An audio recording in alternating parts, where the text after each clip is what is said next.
Hi everybody, I'm Stephen Levine from NASCAR Illustrated Magazine here at Nashville Fairgrounds Speedway, tracking down the story about Marty Robbins. Now, you know him as I knew him, country music superstar, but I came to find out not only is he the iconic singer and songwriter of El Paso and Big Iron, songs that are part of our cultural consciousness, but he also ran 35 cup races in a 16-year racing career. So here we are at the Speedway where Marty Robbins actually took on the likes of Cuckoo Marlin, Bobby Allison, Darrell Waltrip. And we got Darrell stopping by to share some stories with us. Marty's son Ronnie's gonna come by as well. We're gonna learn a little bit more about Marty Robbins, the racer. It sounds like your dad really enjoyed and appreciated being part of the NASCAR community and being thought of as a racer. Yeah, he really did. And you know, he had music star. 1 top 5, 6 top 10s out of 35 starts. Marty was such a big part of the fairgrounds back in those days. You know, he'd come over here and race on Saturday night before he had to be on stage at the Opry.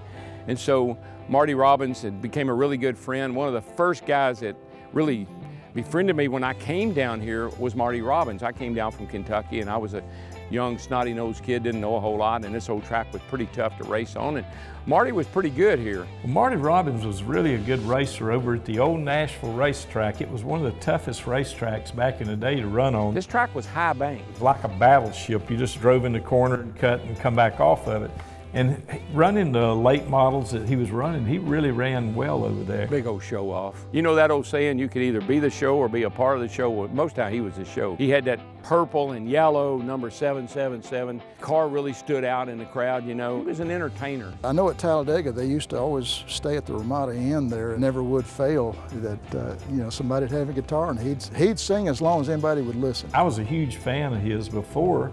And we became friends. I'd go out and draft with him. You know, a lot of people didn't like to draft with someone that just come into sport. Never will forget the Marty Robbins stories of him sitting around the swimming pool at night singing El Paso. Everybody was calling everybody's room, get down to the lounge. Marty's down here putting on a show. I know he set his music schedule around the racing schedule. When he took those rings out of that carburetor at Talladega, it wasn't because he wanted to win the race. He just wanted to go fast, you know, like Ricky Bobby. Look at me, Mom, I'm going fast. So as the story goes, NASCAR officials come to him after the race, said, you're the rookie of the race, we want you to come down here and talk to the press or whatever. I think the restrictor rings fell out, that's what he said. So, don't ask me how it happened. And wanted to be able to pass Richard Petty and Buddy Baker, David Pearson, Allison. You know, he just wanted to pull up beside Richard Petty one time and look him in the eye. He said, my car's not legal, and I wouldn't feel good about taking that award away from somebody that deserves it. And that's the heart and the integrity of Marty Robbins. That was the kind of man he was. I loved his voice and I loved listening to him. And I remember when he raced, I thought how impressive it was that he ran as good as he did and to be as talented as he was, to have that passion for the car. I just happen to like race cars. I've always liked race cars, and I like the people that, you know, that's involved with my kind of people. In fact, a couple of years ago, you recorded a song that was dedicated to them, the 20th Century Drifter, for people who drive the race cars, especially for the ones who were having a hard time making it. He'd wreck himself to keep from wrecking you.